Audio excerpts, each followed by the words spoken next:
Oh iya, baik, izin kita mulai ya diskusi kita pada hari ini. Bismillahirrahmanirrahim. Assalamualaikum warahmatullahi wabarakatuh. Waalaikumsalam warahmatullahi wabarakatuh. Waalaikumsalam. Alhamdulillah wa syukrillah, la haula wa la quwata illa billahil aliyul azim. Rabbi shrah li wa yassir li amri wahlul 'uqdatam min lisani yafqahu qawli. Baik, Bapak Ibu sekalian, teman seperjuangan, selamat pagi dan salam sejahtera untuk kita semua. Alhamdulillah, kita bersyukur pada pagi yang semangat ini, kita masih bersama-sama dihadirkan di ruangan virtual ini sebagai dalam rangka kelanjutan diskusi kita pada mata kuliah kewirausahaan. Alhamdulillah pada hari ini saya pikir ini kita sesi bagian akhir yang menyisakan tiga tokoh yang akan dibawakan oleh ketiga presenter yang mudah-mudahan sebentar akan memberikan kita pemahaman ataupun perspektif yang baru sekaitan dengan pendalaman tokoh kewirausahaan sosial. Pada hari ini ada tiga presenter yang akan tampil. Yang pertama oleh Pak Agus, yakni tokohnya Dr. Gamal. Kemudian dilanjutkan oleh Pak Suparman, tokohnya Dr. V dari India. Kemudian yang terakhir oleh Pak Mario. Baik, untuk kita mengefisiensi waktu, marilah kita mempersilakan ketiga presenter kita pada hari ini, dan kita, saya rasa masing-masing presenter kita berikan waktu ya paling lama 10 menit. Kita panel saja langsung ketiganya, kemudian kita lanjutkan pada sesi diskusi. Kira-kira seperti itu ya, Bapak Ibu? Iya, Pak. Ya. Jadi sekarang kita untuk yang pertama kita akan mempersilahkan Pak Agus untuk mempresentasikan tokoh kewirausahaan yang menjadi bagian dari beliau. Waktu dan tempat kita persilahkan, dan bagi teman-teman silakan menyimak. Kalau ada yang mau dipertanyakan, Pak, bisa dimanfaatkan room chat untuk kita efisiensi waktu. Baik, saya serahkan ke Pak Agus. Ya, terima kasih Pak Imam.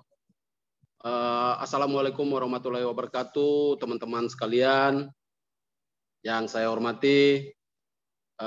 Izinkanlah saya untuk menyampaikan materi saya pada kesempatan ini. Saya bicara tentang ditugaskan untuk menyampaikan tentang gagasan yang disampaikan oleh Dr. Gamal Albin Said. Ya, oleh karena itu saya kemudian memberi judul saya itu Era Baru Wirausaha Sosial. Nah, sebelum kita masuk pada apa yang sesungguhnya dikerjakan oleh Dr. Gamal, maka saya ingin untuk menyampaikan bagaimana kita harus mengenal dulu siapa Dr. Gamal. Dr. Gamal Albin Said, Bapak Ibu, adalah seorang dokter muda, dan dia adalah pendiri Indonesia Medica. Kalau kita mengingat proses pemilu presiden beberapa waktu lalu, maka kita pasti mengingat siapa itu Dr. Gamal Albin Said. Dr. Gamal Albin Said dalam kesehariannya selain sebagai dokter, beliau juga inisiator kesehatan, beliau adalah motivator kesehatan, dan pada beberapa waktu lalu beliau menjadi juru bicara timnya Prabowo Sandiaga Uno. Oleh karena itu mungkin kalau Bapak Ibu yang mengikuti itu pasti tahu Pak Mitro pasti mengenal, karena Pak Mitro adalah tim daripada Sandiaga Uno. Nah, Dokter Gamal dalam kesehariannya sering atau banyak kemudian membuat narasi-narasi yang kemudian menjadi filosofi hidup banyak orang. Salah satunya beliau mengatakan bukan waktunya bicara apa yang mau kita capai. Tapi sekarang waktunya kita bicara seberapa cepat kita mencapainya. Dan oleh karena itu Dokter Gamal ini dilahirkan pada tanggal 8 September 1989. Dia putra dari Bapak Haji Saleh Arofan dan Ibu Elisa Abdat yang menyelesaikan kuliahnya pada Fakultas Kedokteran Universitas Brawijaya Malang. Nah, kisah seorang anak pemulung yang bernama Khairunisa yang meninggal di gerobak sampah ayahnya itu karena sakit diare dan dia tidak mampu untuk berobat, itu kemudian memotivasi Dokter Gamal, Albin Said untuk mengembangkan berbagai inovasi kesehatan. Ya, untuk mencapai visinya atau keinginannya itu, maka akses layanan kesehatan pada semua orang, termasuk mereka yang kurang mampu, mereka yang miskin, dan seterusnya, itu mulai dikembangkan oleh Dokter Gamal. Dan dia kemudian mengembangkan Indonesia Medica dalam tiga bagian atau 3 cara, yaitu yang pertama yaitu klinik asuransi sampah, atau yang kedua itu Inmed, yang ketiga Siapa Peduli. Nah, ketiga program ini yang sekarang menjadi ikon atau terus dikembangkan oleh Indonesia Medica, pimpinan Dr. Gamal Albin Said. Nah, Gerbek Clinical Assurance atau klinik asuransi sampah itu sesungguhnya adalah asuransi kesehatan mikro yang menggunakan sampah sebagai sumber pembiayaan. Dan program ini merupakan social engineering, atau program ini juga bagian daripada social engineering atau rekayasa sosial yang dapat merubah persepsi dan kebiasaan masyarakat dalam waktu yang singkat. Jadi merubah persepsi dan pemahaman masyarakat tentang seberapa besar sampah itu bermanfaat untuk dirinya, dan bagaimana merubah pemikiran masyarakat tentang kesehatan itu sebenarnya tidak mahal. Kesehatan itu juga bisa dinikmati oleh masyarakat yang miskin. Kesehatan itu juga bisa dinikmati oleh siapa saja. Dan oleh karena itu sebenarnya program ini merupakan, atau program ini boleh disebut sebagai program rekayasa sosial. Nah, Gerbek Klinik Asuransi ini adalah merupakan prototipe yang perlu direplikasi atau dikembangkan di segala tempat, di mana saja, ya, diadopsi oleh baik pemerintah maupun siapa saja, karena ini adalah merupakan sebuah program yang sangat baik untuk kita semua. Kemudian program yang kedua yang terus dikembangkan oleh Dr. Gamal Said, yaitu bukan hanya klinik sampah, tapi kemudian dia mengembangkan Inmed. Inmed itu merupakan sebuah program yang diluncurkan oleh Dr. Gamal atau Medica Indonesia. Inmed secara konsisten berusaha melakukan digitalisasi berbagai layanan kesehatan untuk memudahkan masyarakat mendapat layanan kesehatan. Inmed berusaha mewujudkan one-stop service for health care. Inmed secara konsisten menghadirkan tenaga kesehatan langsung ke rumah-rumah kepada masyarakat-masyarakat yang kurang mampu. Kemudian program Inmed ini juga telah mengembangkan berbagai tour diantaranya atau fitur-fitur yang sangat bagus, yaitu Med Visit atau layanan kesehatan ke rumah-rumah, kemudian Med Blood, donor darah atau sosialisasi donor darah, kemudian Medtel atau layanan konsultasi kesehatan via chatting, voice call, dan video call, dan lain-lain. Kemudian program yang ketiga yang dikembangkan oleh Dr. Gamal dan Medica Indonesia yaitu program Siapa Peduli. Program Siapa Peduli ini merupakan crowdfunding pembiayaan kesehatan untuk membantu masyarakat yang kurang mampu mendapat bantuan kesehatan dengan pendekatan digital, media sosial, dan gerakan kerelawan. Kemudian masyarakat cukup mendaftar di website atau aplikasi mobile. Setelah itu melalui proses verifikasi oleh tim yang sudah disiapkan oleh Siapa Peduli, itu akan melakukan galang dana secara digital, dan pasien-pasien yang sakit itu kemudian bisa mendapat bantuan pembiayaan dari masyarakat secara umum. Jadi Siapa Peduli ini adalah sebuah program yang bisa membiayai siapa saja yang sakit, apalagi orang yang miskin, dengan cara orang-orang itu bisa mendaftar pada website ini, mendaftar pada aplikasi mobile Siapa Peduli. Kemudian mereka yang bekerja di aplikasi Peduli ini yang menggalang dana di berbagai macam kalangan masyarakat secara umum, dan dana-dana itu kemudian terkumpul dan digunakan untuk mengobati masyarakat kita atau siapa saja yang sudah mendaftar pada Siapa Peduli itu. Nah, Dr. Gamal ini kemudian dia dinobatkan sebagai yang mendapat penghargaan dari The Prince of Wales Young Sustainable Entrepreneur Pangeran Charles. Ini saya kemudian mengambil foto-fotonya. Nah, pada bagian ini ada juga dan sampai sekarang ini Dr. Gamal mendapat penghargaan sebanyak 52 penghargaan. Penghargaan di bidang karyanya kesehatan masyarakat. Bukan hanya dapat dari dalam negeri, penghargaan-penghargaan dalam negeri, tetapi juga penghargaan-penghargaan internasional, misalnya dari Inggris, Jepang, Korea Selatan, dan seterusnya. Bahkan Dr. Gamal sekarang ini masuk dalam 1 di antara 50 inovator sosial yang sangat berpengaruh di dunia.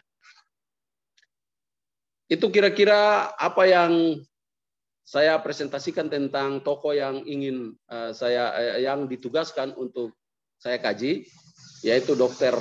Gamal Albin Said. Kurang lebihnya saya mohon maaf terkait dengan pikiran dan ide gagasan Dr. Gamal bin Said tentang era baru wirausaha sosial, itu saya sudah membuatnya dalam bentuk Word dan saya sudah kirim. Mudah-mudahan bersama-sama dengan teman-teman yang lain, tokoh-tokoh yang lain, kita bisa membuat satu buku tentang wirausaha sosial. Terima kasih Pak Imam Mukti yang sudah memandu kegiatan kita pada siang hari ini. Saya kembalikan. Wassalamualaikum warahmatullahi wabarakatuh. Waalaikumsalam warahmatullahi wabarakatuh. Terima kasih Pak Agus atas presentasinya sekaitan dengan pendalaman tokoh Dr. Gamal Said. Mungkin sebentar kita akan dalami lebih dalam pada sesi diskusi sekaitan dengan apa poin-poin yang telah disampaikan oleh Pak Agus sekaitan dengan kewirausahaan sosial dari perspektif Dr. Gamal Said. Bapak Ibu sekalian, untuk sesi untuk berikutnya kita akan mempersilahkan Pak Suparman untuk mempresentasikan poin-poin isi pokok-pokok pikiran dari tokoh salah seorang tokoh kewirausahaan sosial dari India yang inisial atau populer di kampungnya Sahrukan disebut oleh Dr. V. Baik, saya persilakan kepada Pak Suparman. Ya, bismillahirrahmanirrahim. Assalamualaikum warahmatullahi wabarakatuh. Alhamdulillah wa syukurillah la haula wa la quwata illa billah. Izinkan saya untuk share screen terkait tentang materi yang saya angkat.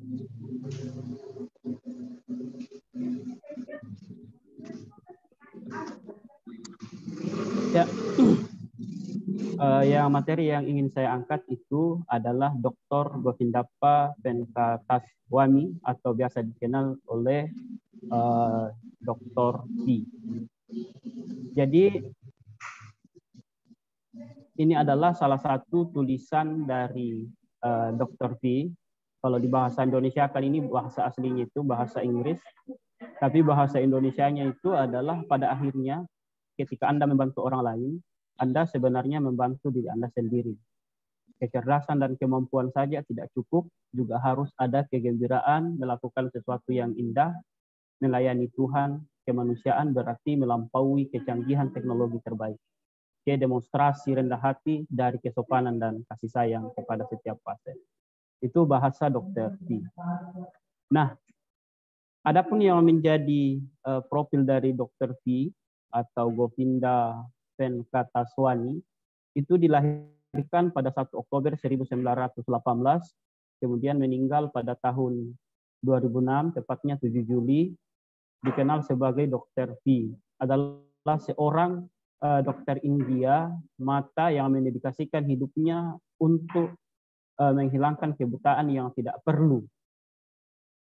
Dia adalah pendiri dan mantan ketua Arifin Eye Hospital atau disebut sebagai AECH atau AICH. Dia terkenal karena mengembangkan model penyampaian layanan berkualitas tinggi dengan volume tinggi dan biaya yang sangat rendah yang telah memulihkan penglihatan jutaan orang.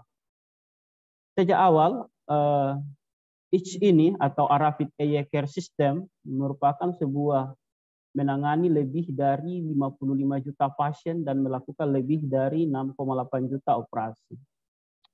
Dan dari 50% pasien rumah sakit tidak membayar. Jadi ada sekitar 50% tidak melakukan pembayaran di rumah sakit. Yang kedua adalah adapun asal mula pembentukan AICH adalah bermula dari maraknya penyakit kebutaan di India yang sebenarnya dapat dihindari. Ketika itu angka kebutaan penduduk India semakin meningkat dari tahun ke tahun.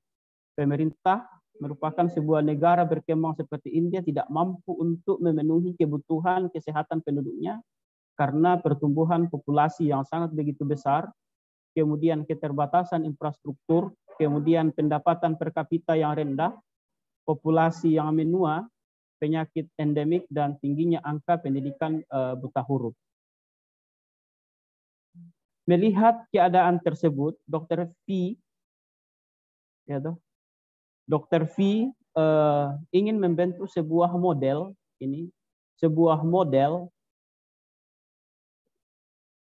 alternatif dari pelayanan kesehatan yang dapat mendukung usaha pemerintah dalam mengurangi angka kebutaan yang dapat dihindari, tetapi mampu membiayai kegiatan sendiri.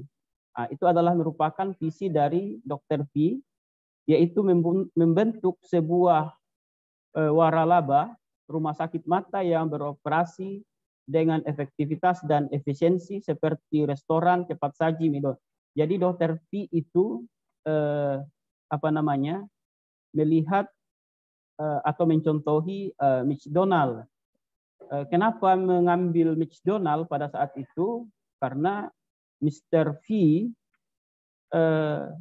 meyakini bahwa McDonald menggunakan model operasional yang menurut V sederhana.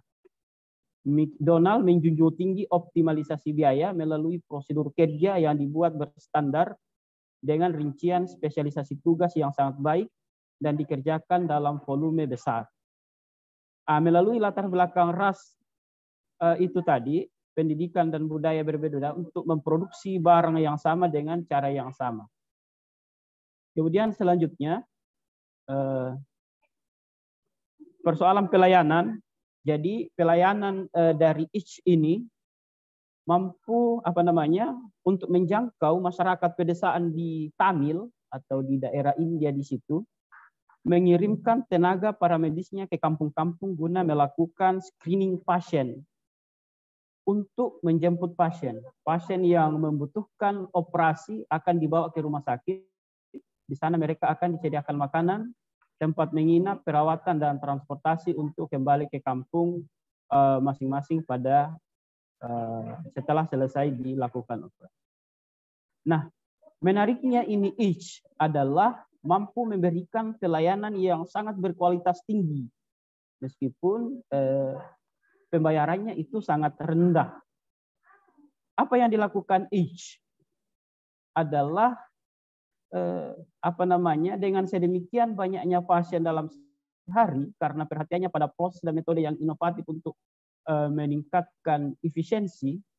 Misalnya saya contohkan, di sini ada jurnalnya Dr. V mencontohkan bahwa para dokter di ICH berdiri di antara 2 meja operasi. Ketika mereka selesai dengan satu operasi, mereka cukup memutar badan ke pasien lain yang sudah dipersiapkan untuk dioperasi. Dengan cara ini, ICH mampu menghemat jeda waktu yang berharga antara 2 operasi hingga para dokter bedahnya menjadi sangat produktif. Bayangkan, dokter bedah ICH rata-rata melakukan 2.000 operasi dalam setahun. Padahal rata-rata tingkat nasional bahkan secara internasional itu, dokter hanya mampu melakukan bedah 400. Jadi ada peningkatan yang sangat. Berarti betul-betul pelayanan yang diberikan oleh ICH pada rumah sakit ICH itu memang sangat memberikan kualitas dan efisiensi waktu yang sangat cepat. Selanjutnya, adapun yang menjadi kunci kesuksesan dari ICH sebenarnya ada 6. Yang pertama adalah fokus pada tujuan organisasi, yaitu penghapusan kebutaan katarak.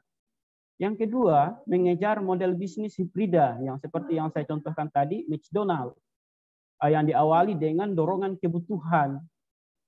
Ketiga, untuk merancang sistem operasional dengan biaya yang minim tanpa mengorbankan kualitas perawatan. Seperti juga saya contohkan tadi, yang dokternya itu bisa sampai 2.000 melakukan pengoperasian, padahal secara nasional dan internasional itu hanya 400. Bayangkan itu kekuatannya ini ICH. Kemudian yang keempat adalah integrasi vertikal produksi atau utama masukan. Yang kelima, meminta dokter dan staf pendukung bekerja sama untuk merancang dan menjalankan sistem semacam itu. Jadi memang Dr. V ini memang menanamkan kepada semua staf yang ada di rumah sakit untuk bagaimana kemudian melakukan kerjasama yang secara baik, sehingga tujuan-tujuan yang ingin diharapkan pada rumah sakit itu tercapai secara maksimal. Dan yang terakhir adalah fokusnya dalam melatih tenaga kerjanya dengan cara arafin dan menanamkan misi dan budaya di semua tingkatan organisasi. Jadi itu adalah kunci sukses. Nanti saya, kalau ada pertanyaan, nanti saya jelaskan tentang itu. Tetapi ada juga hambatannya, yaitu tidak tersedianya lensa intraokular yang murah yang digunakan untuk melakukan operasi katarak sesuai dengan standar perawatan di negara maju. Jadi itu adalah tantangan-tantangan yang dihadapi oleh ICH. Tetapi pada dasarnya mereka bisa survive karena mereka melakukan kerjasama dengan lembaga-lembaga kesehatan. Saya kira itu. Terima kasih banyak atas kesempatannya. Nanti kita akan diskusi tentang ini. Saya kira menarik sekali ini tentang Dr. V karena betul-betul memberikan hidupnya. Jadi perlu saya sampaikan bahwa Dr. V itu mendirikan rumah sakit ICH setelah pensiun dari rumah sakit pemerintah. Itu mungkin, terima kasih. Kurang dan lebihnya mohon dimaafkan. Assalamualaikum warahmatullahi wabarakatuh. Baik. Waalaikumsalam warahmatullahi wabarakatuh. Ya. Baik, terima kasih Pak Suparman atas presentasinya kepada kita semua berkaitan dengan kiat dan usaha jiwa entrepreneurship dari Dr. V di India. Saya pikir ya kita ada perspektif baru tentang India, bukan hanya dia melahirkan para pekerja seni di bidang Bollywood, tapi juga ya dia juga memiliki salah seorang tokoh yang bergerak di sisi kemanusiaan. Saya pikir ya dengan India yang penuh dengan problem, tentu banyak hal yang telah dilakukan oleh Dr. V ini. Namun teman-teman, sebentar kita akan lebih mendalami sekaitan dengan Dr. V setelah presenter yang berikutnya menyampaikan kepada kita gagasan poin-poin inti dari toko kewirausahaan yang menjadi yang akan dikaji pada hari ini. Baik, untuk sesi berikutnya saya akan mempersilakan Pak Mario. Ya, terima kasih Pak Rizwandi atas kesempatannya pada siang hari ini. Izin share screen.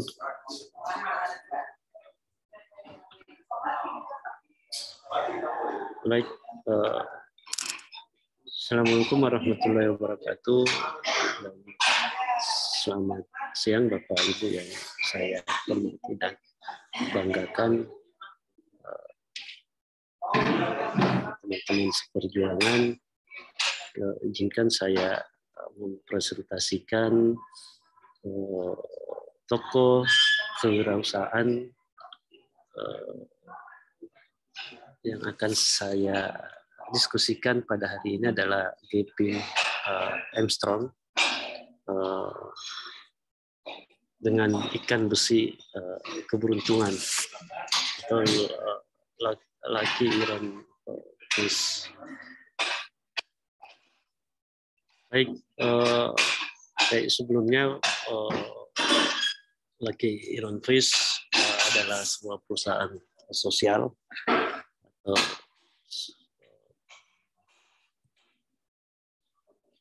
social entrepreneurship, ya, merupakan satu cara atau pendekatan yang dilakukan dengan mengintegrasikan strategi bisnis yang berkelanjutan dan penyelesaian masalah-masalah sosial. Proses bisnis yang dilakukan menjadi satu kesatuan dalam aktivitas penyelesaian masalah-masalah sosial, bukan hanya semata perhitungan keuntungan, tetapi juga di balik itu concern terhadap dampak yang berkelanjutan dalam proses bisnis bagi penyelesaian masalah-masalah sosial bahkan global. Maka model bisnis kewirausahaan sosial menjadi basis pendekatan yang digunakan oleh Gavin Armstrong di dalam menyelesaikan masalah-masalah sosial global yang ada di dunia ini.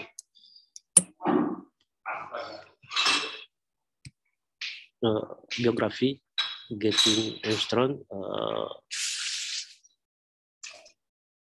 bisnis menjadi kekuatan untuk kebaikan, adalah seorang social entrepreneur, orang Kanada di Burlington, usia 32 tahun.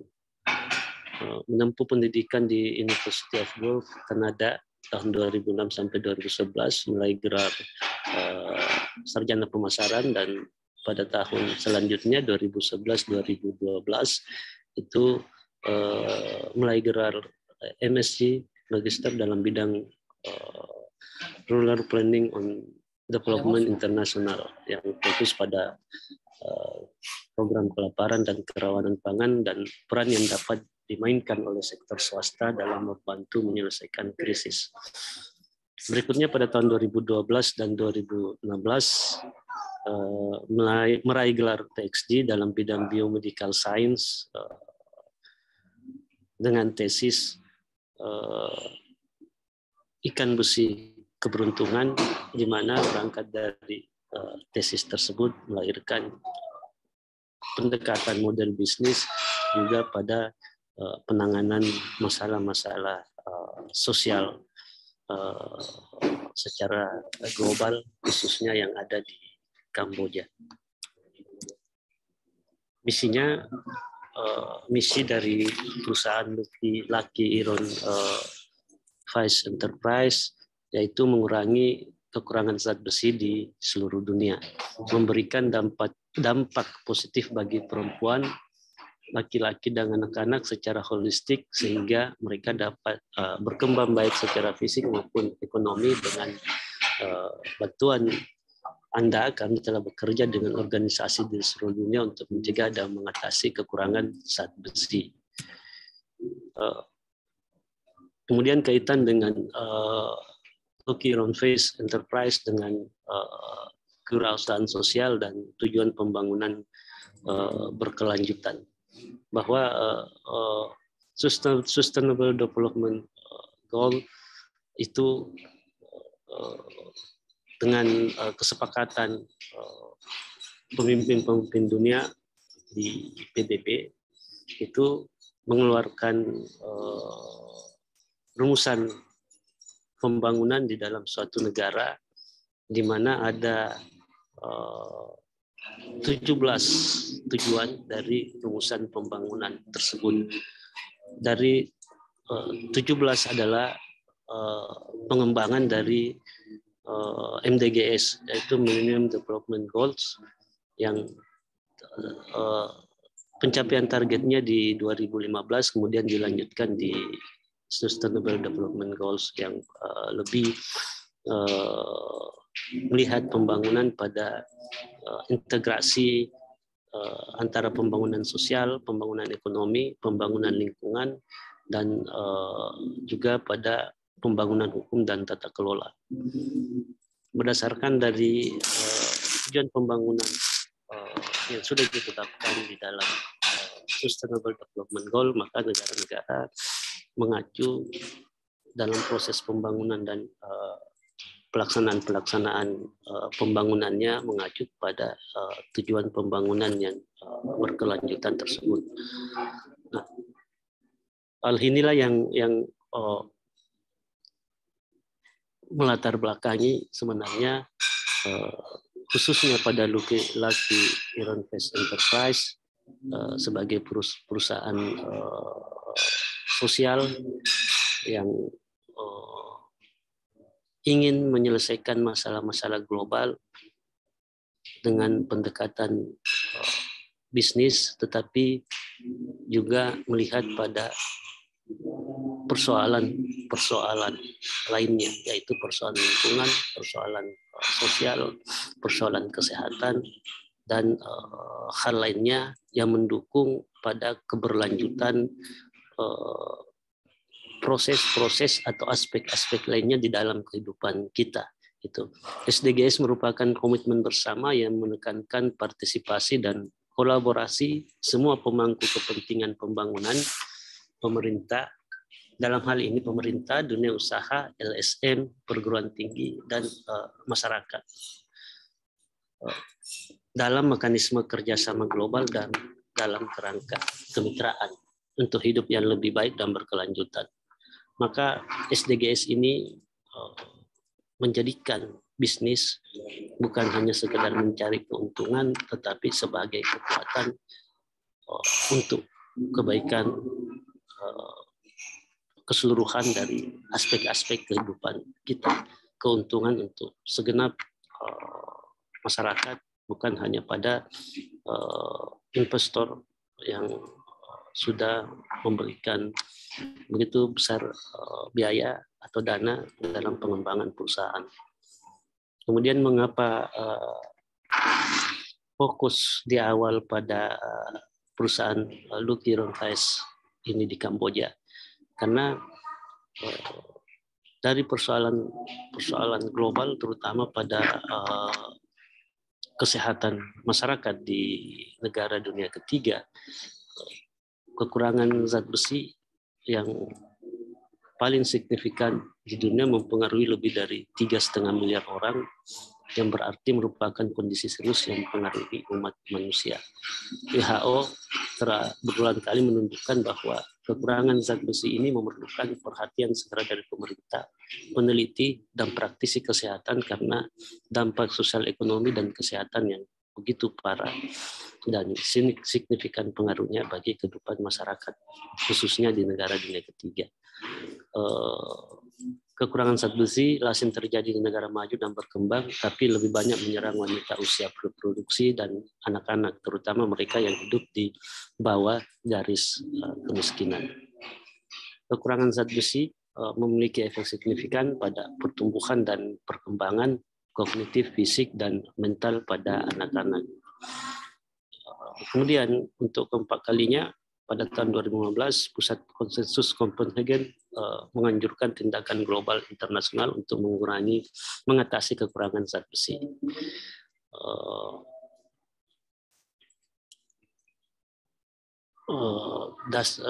Latar belakang lainnya mengenai masalah sosial global yang diangkat oleh Lockheed Run-Weiss Enterprise, yaitu anemia yang terjadi di negara berkembang dan populasi terbesar yang terkena anemia 315 juta ditemukan di Asia Tenggara. Bahwa studi tahun 2010 di Kamboja menunjukkan bahwa 55% anak-anak berusia antara 6 bulan dan 5 tahun tidak mendapatkan cukup zat besi. Lebih dari 40% perempuan hamil di Kamboja kekurangan zat besi atau menderita anemia. Dampak kesehatannya cukup signifikan. Gejalanya termasuk kelelahan, lesu, pucat, serta performa motorik dan ingatan yang lemah. Pada anak-anak, dampak ini berkembang pada perkembangan kognitif. Mengingat bahwa negara dunia ketiga itu sangat signifikan pengaruhnya. Bapak Ibu, jadi kalau ada Bapak Ibu yang merasa kelelahan, lesu, pucat, serta performa motorik dan ingatan lemah, mungkin saja Bapak Ibu kekurangan zat besi. Prevalensi anemia dan infeksi parasit di Kamboja karena kekurangan zat besi cukup tinggi, hampir setengah penduduk Kamboja menderita anemia. Nah, perusahaan sosial itu sendiri yang bernama Lockheed Run-Weiss Enterprise memberikan solusi berkelanjutan yang benar-benar akan mengatasi dan menangani banyak masalah yang sulit dipecahkan dan ikan besi keberuntungan. Mengembangkan masyarakat sipil dalam menangani isu-isu global utama sebagai paradigma baru, kemudian menemukan solusi berkelanjutan untuk masalah yang mendasar dari kelaparan dan kecukupan gizi, inovasi kesehatan yang sederhana namun dengan cara-cara yang berkelanjutan dan dalam model bisnis dapat memecahkan masalah yang berskala global.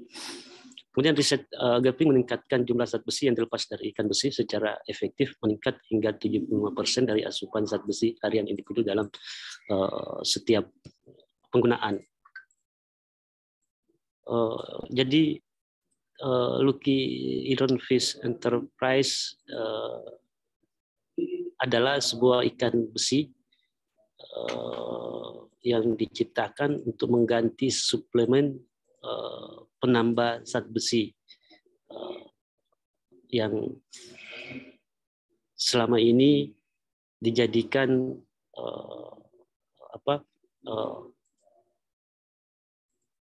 obat yang masuk di dalam program-program internasional yang mendistribusikan suplemen tersebut ke negara dunia ketiga untuk mengatasi kekurangan zat besi. Kemudian Gaping dan Charles hadir untuk melihat bagaimana efektivitas dari penggunaan suplemen tersebut yang tidak mengalami peningkatan di dalam menekan kekurangan zat besi di negara dunia ketiga dengan menciptakan sebuah besi yang berbentuk ikan yang bisa dimasukkan di dalam masakan dan tidak mempengaruhi masakan tersebut, apakah itu bau atau rasanya. Itu tetapi efektif di dalam memberikan atau mengeluarkan zat besi di dalam asupan tubuh masyarakat yang kekurangan zat besi tersebut. Kemudian model bisnis Lockheed Run-Weiss Enterprise yaitu memiliki dampak sosial di setiap tingkat bisnis. Model bisnis beli satu, beri satu. Jadi untuk setiap ikan yang dibeli, satu akan disumbangkan kepada keluarga yang membutuhkan. Menyediakan ikan baik secara gratis atau dengan potongan harga untuk organisasi atau lembaga lain yang bekerja sama dengan perusahaan di negara berkembang. Sebagai bagian dari kebaikan sosial yang dipromosikan oleh Lockheed Run-Weiss Enterprise, perusahaan secara khusus mempekerjakan penyandang cacat fisik dan mental untuk memproduksi kemasan dan mengemas ikan bersih keberuntungan di dalam kotak kemasan. Kemudian di Kamboja perusahaan bekerja sama dengan koperasi yang mempekerjakan penyandang disabilitas fisik. Banyak diantaranya adalah korban ranjau darat. Kemudian di India, Lucky Rotis mempekerjakan wanita dari tempat penampungan wanita dan memberikan pelatihan untuk memasuki dunia kerja kembali. Kemudian di Kanada, perusahaan mempekerjakan penyandang disabilitas mental untuk mengemas ikan untuk didistribusikan. Karena kesempatan kerja ini biasanya tidak terbuka bagi orang-orang yang terpinggirkan oleh cacat fisik atau mental mereka. Model distribusi beli satu, beri satu dicapai melalui mitra dan jaringan lokal yang mendistribusikan ikan besi keberuntungan, tetapi juga bukan hanya mendistribusikan, juga organisasi-organisasi lokal yang bermitra dengan perusahaan memberikan pendidikan gizi dan kesehatan sosial, dan dalam beberapa kasus lokasi mitra menggunakan distribusi ikan sebagai pengait untuk menjangkau populasi perempuan dan anak perempuan yang mungkin tidak diberikan akses pada pengembangan sumber daya atau kapasitas mereka, sehingga semakin meningkatkan peluang untuk perempuan mendapatkan pendidikan, terutama mereka yang berada dalam situasi rentan. Kemudian selain itu perusahaan juga masukkan dampak sosial dalam setiap aspek bisnis, termasuk menyediakan lapangan kerja yang berarti, terutama bagi mereka yang memiliki prospek pekerjaan yang marginal. Penggunaan produk yang berkelanjutan yang disetujui oleh yang mendorong daya dukung lingkungan dan pemberdayaan perempuan untuk membantu orang mengangkat diri mereka sendiri dari kemiskinan. Perusahaan bermitra dengan organisasi lokal LSM yang dapat memastikan pelatihan yang tepat untuk menggunakan dan merawat ikan. Selain itu, kembali mitra lokal ini memberikan pendidikan dan pelatihan gizi, kesehatan seksual, dan mempromosikan akses ke sumber daya yang akan mendukung pembangunan berkelanjutan. Perusahaan percaya bahwa bisnis dapat berjalan dengan baik sambil berbuat baik melalui model pendekatan bisnis beli satu, beri satu, kemudian bermitra dengan organisasi nirlaba, klinik kesehatan, dan food bank untuk mendistribusikan ikan besi keberuntungan dan daun besi sakti keberuntungan kepada masyarakat yang membutuhkan. Kemudian kesimpulannya adalah bahwa kehadiran Lucky Iron Face sebagai perusahaan sosial dan perusahaan-perusahaan lainnya yang berdampak sosial pada masyarakat tidak hanya memberikan pemahaman mengenai hidup yang lebih baik, tetapi juga menunjukkan cara-cara untuk hidup yang lebih baik. Bukan menjadi terbaik di dunia, tetapi menjadi terbaik untuk dunia. Memadukan antara sains dan nilai kebajikan. Sains bukan hanya untuk sains yang bebas nilai, tetapi untuk kemaslahatan umat manusia. Menghubungkan antara perguruan tinggi, riset, sains dengan industri, dengan kelestarian lingkungan dan kelestarian sosial serta finansial. Melahirkan industri dengan wajah yang berkemanusiaan, bermartabat, berkeadilan yang mendorong pembangunan berkelanjutan. Sekian, terima kasih banyak dari saya. Assalamualaikum warahmatullahi wabarakatuh. Waalaikumsalam warahmatullahi wabarakatuh. Terima kasih Pak Mario. Saya pikir banyak hal yang telah diulas oleh Pak Mario sekalian dengan Mr. Kevin Armstrong dari Kanada sebagai misi sosialnya berkaitan dengan Lucky Iron Fish Enterprise. Baik, Ibu sekalian, kita telah menyimak 3 tokoh kewirausahaan sosial, 1 dari dalam negeri dan 2 dari luar negeri. Kita diwakili oleh Dr. Gamal, kemudian dari India Dr. V, dan dari Kanada Kevin Armstrong.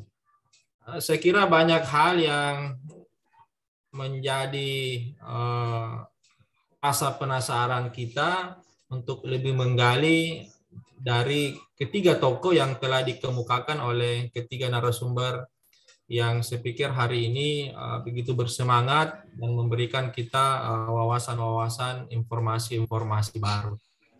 Untuk sesi pendalaman tokoh, kita akan bergeser ke sesi diskusi, dan saya harap ketiga presenter bisa menyimak dari ada tanggapan ataupun umpan balik dari teman-teman. Untuk sesi ini mungkin kita batasi 3 orang ya. Kita 3 orang supaya kita punya waktu dan ruang yang lebih untuk kita mendiskusikannya lebih lanjut.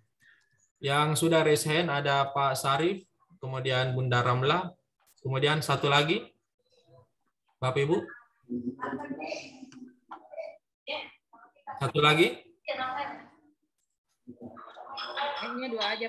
Oke, baik. Mungkin yang lain masih berpikir manis.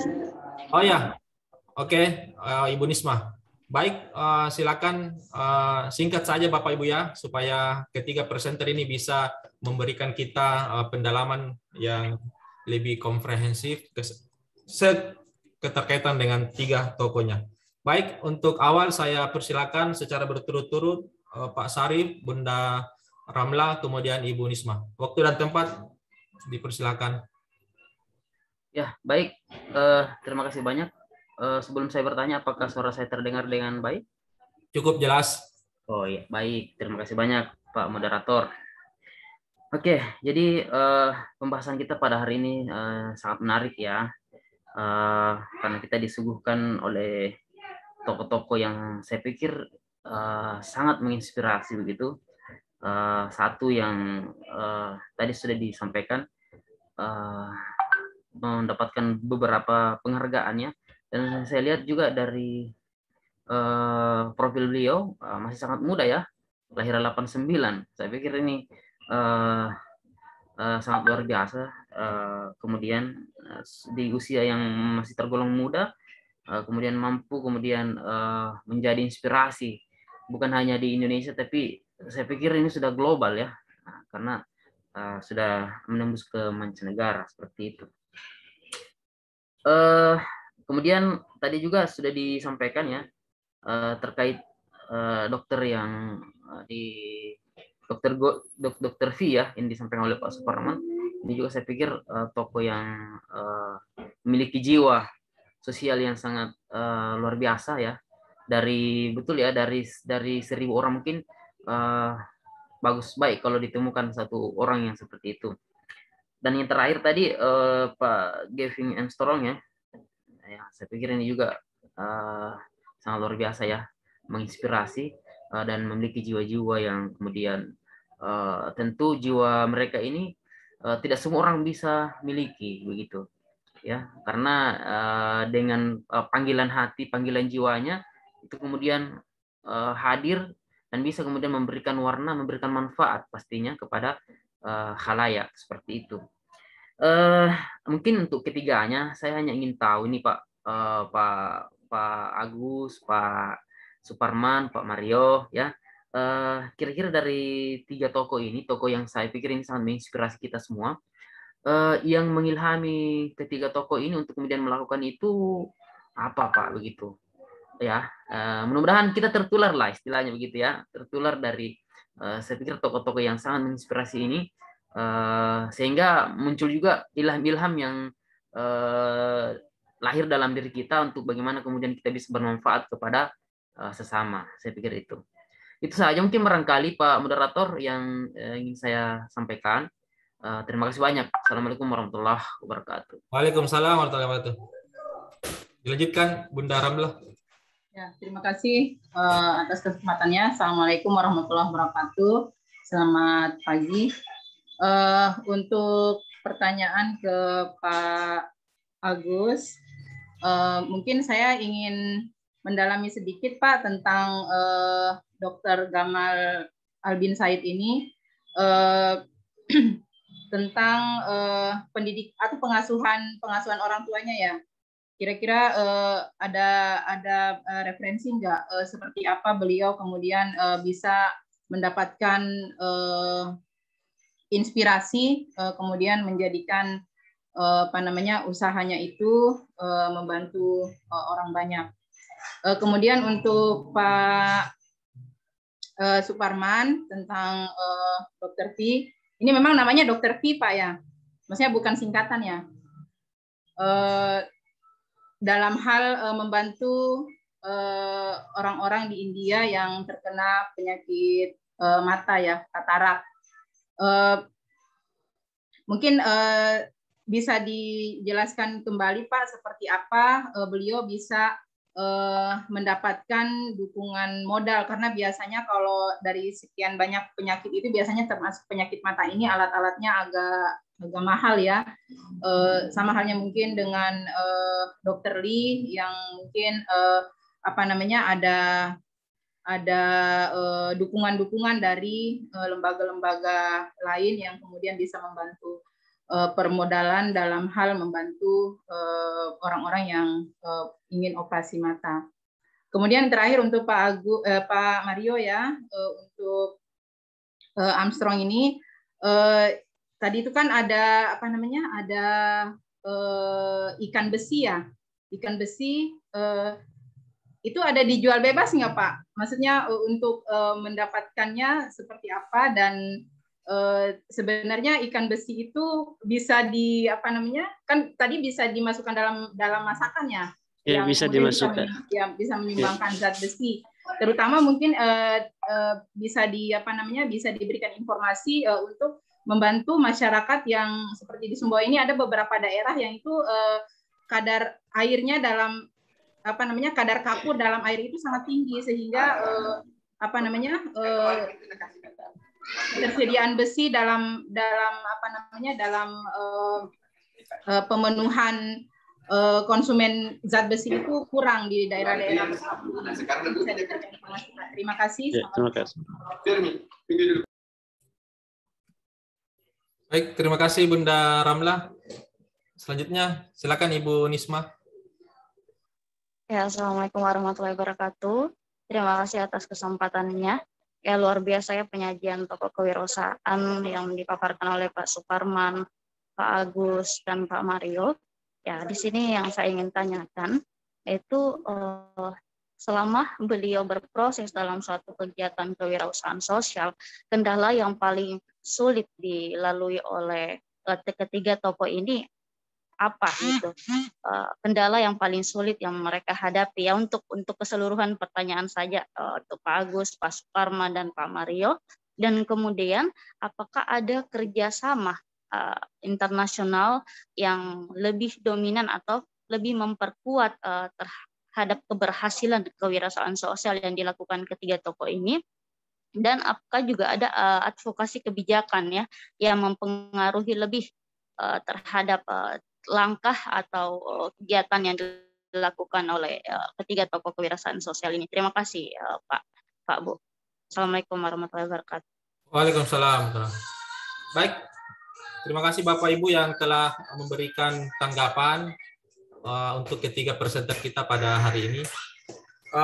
Untuk kita lebih mengefisiensikan waktu, berikutnya saya persilakan kepada ketiga presenter berturut-turut dari Pak Agus, Pak Suparman, dan Pak Mario untuk memberikan tanggapan balik dari beberapa ada tanggapan, ada pertanyaan dari teman-teman sekalian.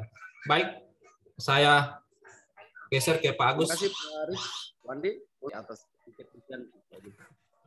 Pak, saya kemudian Ibu Ramla dan Ibu Nisma. Ibu Ramla mau pesan ikan besi ya, nanti melalui Pak Mario aja. Saya yang pertama untuk Pak Syarif dan Ibu Ramla, yang mengilhami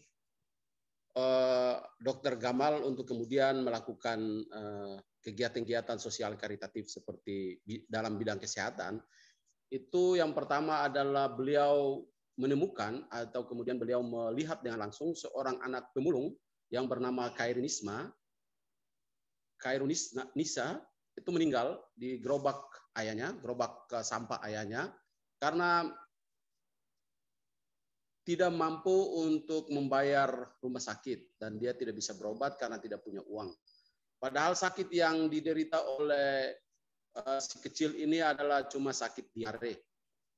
Nah, hal-hal kecil seperti itu kemudian memotivasi Dr. Gamal Albin Said untuk mengembangkan berbagai inovasi kesehatan.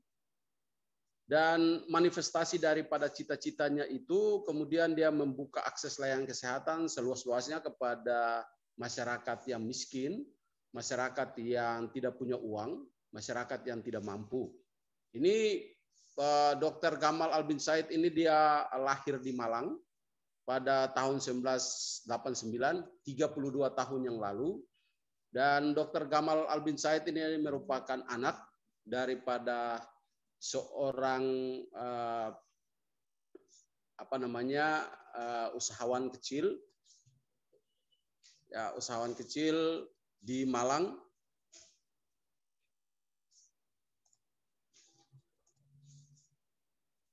Dari bapaknya yang bernama Pak Haji Saleh Arofan, orang Indonesia, dan kemudian ibunya yang bernama Elisa Abdab, berketurunan Arab. Dan pada masa kecilnya, Dr. Gamal Albin Said itu sekolah pada SD, SMP, dan SMA sampai pada universitas. Beliau menyelesaikannya di Universitas di Negeri Malang, mulai dari SD, SMP sampai perguruan tinggi. S1-nya pada Universitas Brawijaya Malang dan kemudian melanjutkan S2-nya pada Universitas Brawijaya Malang dan perusahaannya atau Pusat Medika Indonesia. Yang dalam pergerakannya Medika Indonesia kemudian mengembangkan 3 model. Yang pertama itu klinik asuransi sampah, yang kedua itu Inmed, dan yang ketiga itu Siapa Peduli yang sebagaimana saya sudah sampaikan tadi. Dalam melaksanakan tugas-tugasnya, Pak, untuk jawaban Ibu Nisma, sebenarnya Gamal bin Said dalam berbagai macam profil atau referensi yang saya temukan, Gamal bin Said tidak menemukan banyak kesulitan. Karena dia hanya bermodal tentang bagaimana mengelola sampah, idenya dan gagasannya bagaimana mengelola sampah yang tidak sulit untuk kemudian ditemukan sampah di mana-mana. Dia mampu untuk mengajak banyak orang untuk bekerja sosial karitatif seperti ini. Dan hasil karya-karya besar ini kemudian mengantarkan seorang anak muda Indonesia ini kemudian menjadi tokoh besar dunia, menjadi inisiator, inovator dunia, dan mendapat berbagai macam penghargaan dunia. Begitu kira-kira apa yang perlu saya sampaikan untuk 3 penanya ini, kurang lebihnya mohon maaf. Terima kasih Pak Rizwandi. Baik, terima kasih Pak Gus. Kalau kita melihat di sektor mana Pak Dr. Gamal Said bergerak, ya tentulah kalau kita sandingkan dengan kondisi jaminan sosial kita, jaminan kesehatan sosial kita dengan carut-marutnya BPJS, kira-kira Pak Gus, apakah Dr. Gamal ini mungkin yang bagus mengelola BPJS ya, sehingga dia bisa ya setidaknya ilmunya ini di Siapa Peduli dan Inmed bisa disinkronkan, dan BPJS itu cukup di pihak ketiga kan, tidak usah dia di bawah negara, karena ya, kondisi sekarang memang utamanya kita di kesehatan ya tentunya banyak problem. Kira-kira bagaimana Pak Gus? Ya atau tidak? Kemarin kalau misalnya Pak Prabowo jadi presiden, maka Dr. Gamal dipastikan Menteri Kesehatan Republik Indonesia. Oh iya ya. Bisa diusulkan ke Pak Presiden. Ya, saya pikir itu ya, karena inilah yang menjadi menarik di negeri kita. Sesungguhnya masalah itu bisa kita selesaikan, namun ini karena ada by system yang mengatur, tapi itulah bisa kita diskusikan pada ruang waktu yang berbeda. Baik, terima kasih Pak Gus atas tanggapan balik kepada ketiga penanggap tadi. Berikutnya saya persilahkan kepada Pak Suparman. Ya Pak, terima kasih banyak. Ya, izinkan saya untuk menjawab ketiga pertanyaan dari Pak Syarif tentang apa yang mengilhami Pak Dr. P sehingga muncul Arafit Eye Care Hospital atau yang disebut sebagai ICH. Perlu kita ketahui bersama bahwa di India, terkhusus untuk di daerah Dr. P, itu sangat tinggi, hampir sekitar 50% itu kebutaan yang diakibatkan oleh katarak. Makanya muncul pemikiran dari Dr. V menyatakan bahwa kebutaan yang terjadi pada tempat itu adalah kebutaan yang disengaja. Kenapa beliau mengatakan kebutaan yang disengaja? Karena katarak itu sebenarnya bisa tidak terjadi pada individu atau seseorang itu ketika ditangani secara medis. Karena kan itu mudah penanganannya menurut Dr. V. Maka salah satu muasal pembentukan Arrowhead Eye Care Hospital atau yang disebut sebagai ICH bermula dari maraknya penyakit kebutaan di India yang sebenarnya bisa dihindari ketika ketika angka kebutaan penduduk India semakin meningkat dari tahun ke tahun, pemerintah tidak mampu untuk menangani persoalan-persoalan itu. Diakibatkan karena ada 3 faktor. Yang pertama, India pada saat itu mengalami populasi yang sangat tinggi. Yang kedua adalah infrastruktur yang belum memadai. Kemudian yang ketiga adalah faktor dana daripada individu atau yang terkena katarak pada saat itu. Karena kita ketahui di rumah sakit pemerintah itu pembayarannya sangat mahal. Maka Dr. V datang dengan pemikirannya untuk mengembangkan juga bahwa dokter kesehatan ini setelah rumah sakit pemerintah pada usia 58 tahun baru terjun ke ini. Ramla jelaskan mengapa beliau terkait dengan dukungan modal. Nah, memang perjalanan daripada Dr. V ini mengalami memang kendala finansial pada saat itu ketika beliau itu ingin meminjam uang ke bank. Bank itu menolak, diakibatkan karena usia Dr. V pada saat itu sudah memang berumur sudah 58 tahun, sehingga bank itu tidak memberikan pendanaan pada saat itu karena sudah tidak percaya lagi apakah dia sanggup untuk melaksanakan pembayaran. Tetapi beliau itu dengan semangat sosialnya, kewirausahaan sosialnya, mereka bisa tetap survive dengan mengontrak rumah pada saat itu dengan kamar 11 tempat tidur di ruang tamu. Kemudian saat itu kemudian berkembanglah sampai pada mendirikan rumah sakit sampai 5 lantai. Saya tidak dapat artikel siapa yang memberikan pendanaan sehingga mampu untuk membuat rumah sakit yang 5 lantai itu. Tetapi intinya adalah memang Dr. V pada saat itu memang berawal dari nol. Bayangkan meminjam uang di bank itu ditolak, kemudian mengontrak rumah dengan 11 kamar untuk memberikan pelayanan operasi kepada, dan itu pelayanannya adalah masih gratis pada saat itu. Tetapi dengan perkembangannya ini Dr. V, beliau itu memang memiliki hambatan terkait tentang pengadaan, ini sekaligus saya jawab dengan Ibu Misma, terkait dengan pengadaan yang disebut sebagai di sini intra, memang mahal di situ, sehingga memang membutuhkan sebuah rancangan untuk Arrowhead untuk tetap eksis, yaitu dengan impor lensa yang begitu mahal. Mereka juga bekerja sama dengan perusahaan-perusahaan mulai dari Cina, mulai dari Amerika Serikat, untuk kemudian pengadaan barang tentang intraokular, sehingga pada saat ini masih eksis. Bahkan di artikel yang saya baca,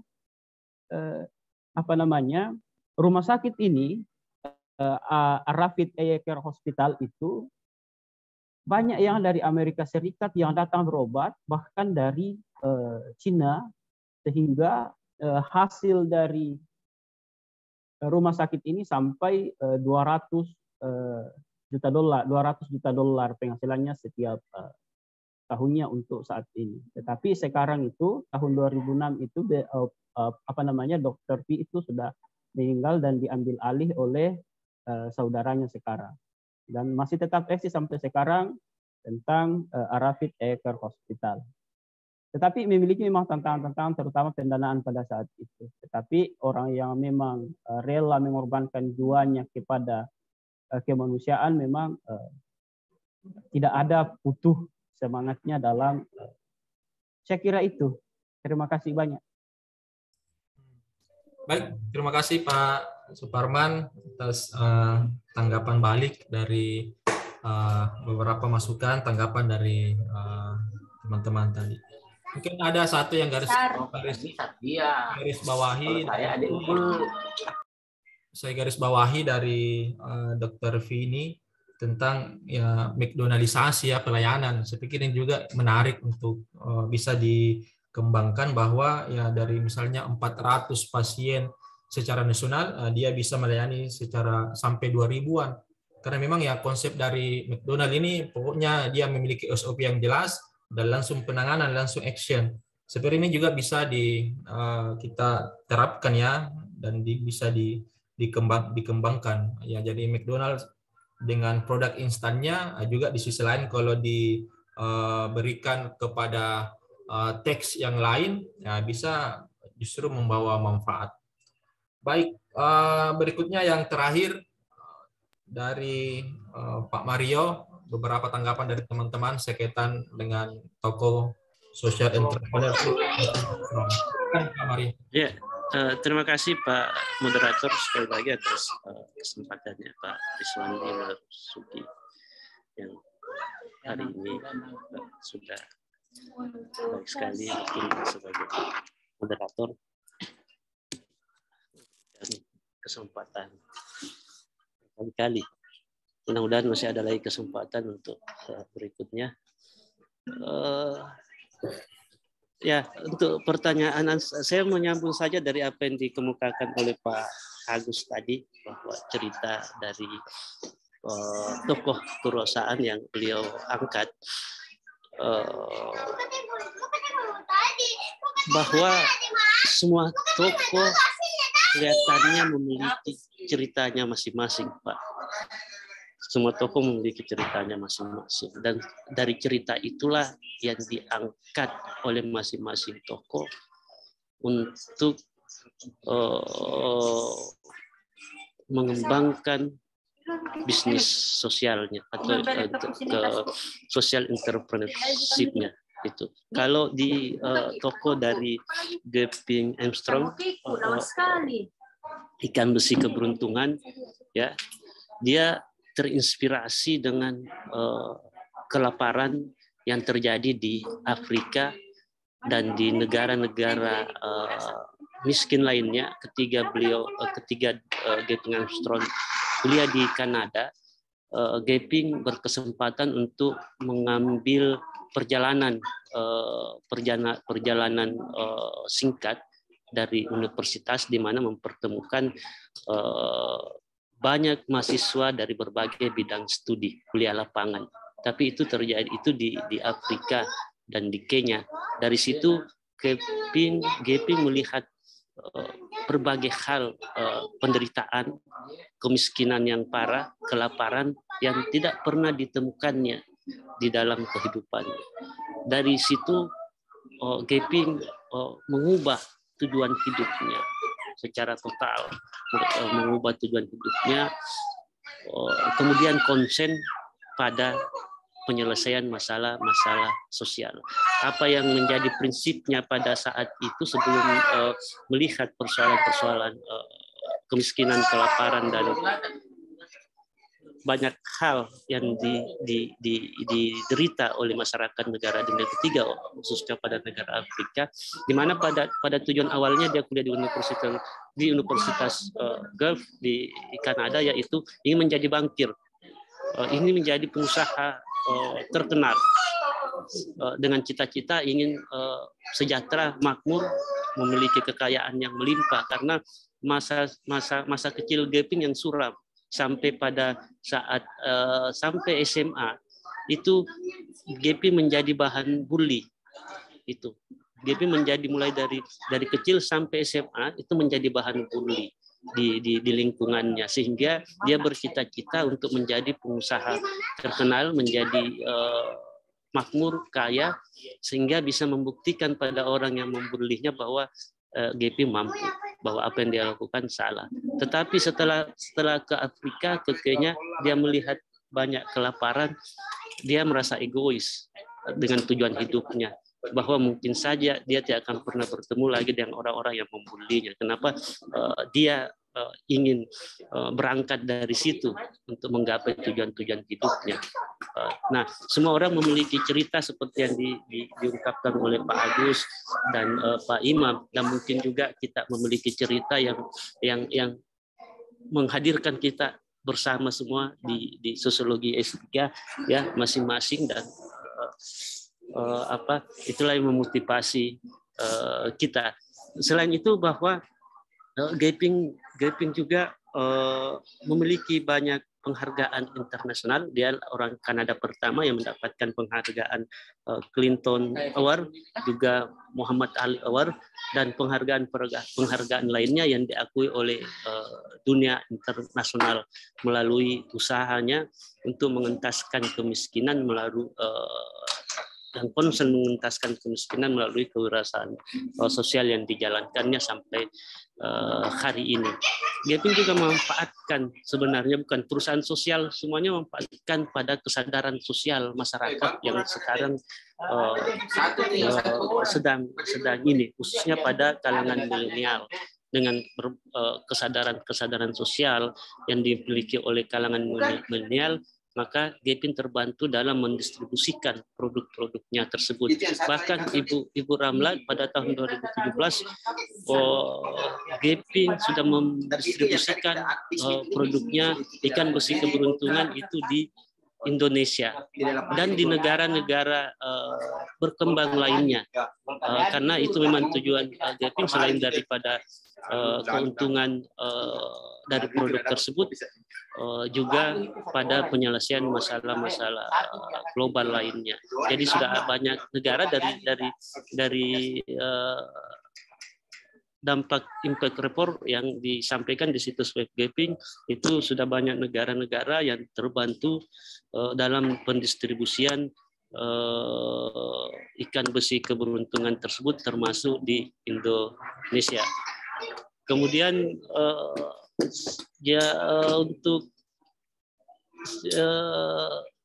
jadi itu ada dijual di internet online, itu dijual di online, dan kalau Ibu Ramla membeli berarti Ibu Ramla sudah membantu masyarakat miskin yang ada di Afrika, di Kenya, dan kalau Pak Agus membeli dalam itu juga sudah membantu masyarakat lainnya. Ya satu produk itu membantu tiga keluarga di Afrika, Ibu Ramla. Harganya terjangkau, Ibu Ramla. Kemudian Ibu Nisma, untuk perusahaan sosial, kemitraan atau jaringan sangatlah penting, bahwa Lucky Rome Prize bisa sampai mendistribusikan ke India, Kenya, Afrika, dan Amerika Latin lainnya karena kemitraan dengan organisasi-organisasi internasional dan lokal.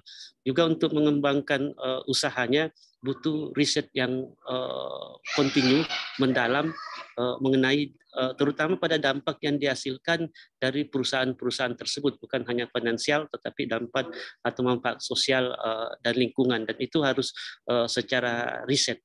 Dan untuk pengembangan sains, riset, dan mendukung distribusi daripada Lucky Rome Prize ke berbagai negara yang membutuhkan, maka mereka bekerja sama dengan lembaga-lembaga internasional dan lembaga-lembaga lokal, khususnya di lembaga-lembaga lokal dalam memberikan pendidikan dan penguatan sumber daya, terutama pada akses terhadap pendidikan, kesehatan, dan aksesibilitas kesejahteraan sosial.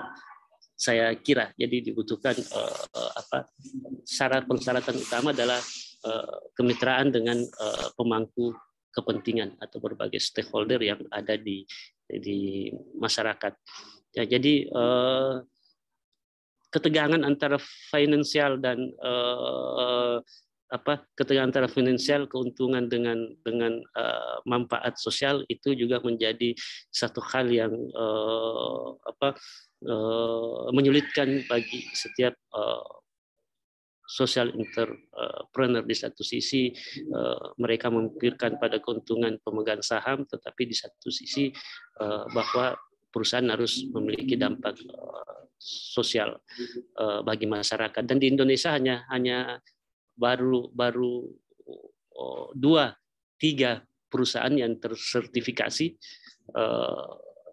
Ada namanya lembaga B Corp yang melakukan sertifikasi bagi perusahaan-perusahaan sosial yang memberikan nilai akreditasi kegiatan-kegiatan selain pada finansial juga pada manfaat sosial atau dampak sosial bagi masyarakat. Dan di Indonesia kalau tidak salah baru 2 dan menyusul perusahaan Danone Aqua yang mencoba mengembangkan pendekatan model perusahaan sosial tersebut. Gitu. Saya kira demikian dari saya. Mohon maaf kalau terlalu lama mengambil waktu. Terima kasih banyak Pak Rizwandi atas kesempatannya sekali lagi. Baik, terima kasih Pak Mario atas tanggapan balik sekaitan dengan tokoh kewirausahaan sosial Gavin Armstrong. Tapi yang saya mau garis bawahi dari Gavin Armstrong ini dengan Lucky Enterprise, ada yang menarik Bapak Ibu sekalian. Dengan tagline-nya itu beli satu beri satu. Ini berkebalikan dengan kita di sekitar kita, beli 2 dapat 1. Ini juga biasa kita beli 2 dapat 1. Ini di Gavin dia bisa mendesain itu beli 1 beri 1. Saya pikir itu ya bisa kita aplikasikan di keseharian kita. Dan yang berikutnya ya terbaik di dunia. Seringkali kita ingin memposisikan diri sebagai yang terbaik, the best. Tapi ya versinya Armstrong, Gavin Armstrong, dia ya cukup dia terbaik untuk dunia, bukan yang terbaik di dunia, tapi dia ada esensi pemberian yang dia berikan segala sumber dayanya kepada orang yang membutuhkan. Baik, Bapak Ibu sekalian, teman seperjuangan Sosiologi S3 Pasca Sarjana Universitas Negeri Makassar, itulah tadi serangkaian sesi terakhir pada pertemuan pada hari ini. Alhamdulillah kita bersyukur bahwa dengan berakhirnya ketiga narasumber tadi, presenter tadi, maka sesi diskusi kita pada mata kuliah kewirausahaan sosial ini telah berakhir. Alhamdulillah pada awal kita mulai berlayar dengan kapal kemanusiaannya Dr. Lee. Alhamdulillah hari ini kita akhiri dengan panen ikan besinya Gavin Armstrong. Mudah-mudahan dari ke-15 tokoh kewirausahaan sosial yang telah kita bahas, telah kita dalami, kita telah mengambil ibrohnya, kisah-kisah dari perjalanan para 15 tokoh ini, setidaknya memberikan kita 15 perspektif baru, 15 pengetahuan baru yang bisa kita jadikan sebagai modal sosial kita untuk tetap berkontribusi, membawa kontribusi kepada berbagai macam masalah-masalah sosial, realitas sosial yang ada di lingkungan kita. Itu sebagai penutup. Terima kasih Bapak Ibu sekalian, ketiga presenter Pak Agus, Pak Suparman, dan Pak Mario, dan Bapak Ibu penanggap. Mudah-mudahan apa yang telah kita jalani beberapa pekan ini bernilai ibadah, dan mudah-mudahan kita bisa kembangkan di waktu-waktu yang lain. Baik, saya tutup untuk sesi ini dengan ucapan Nasrul minallah wa fathul qarib.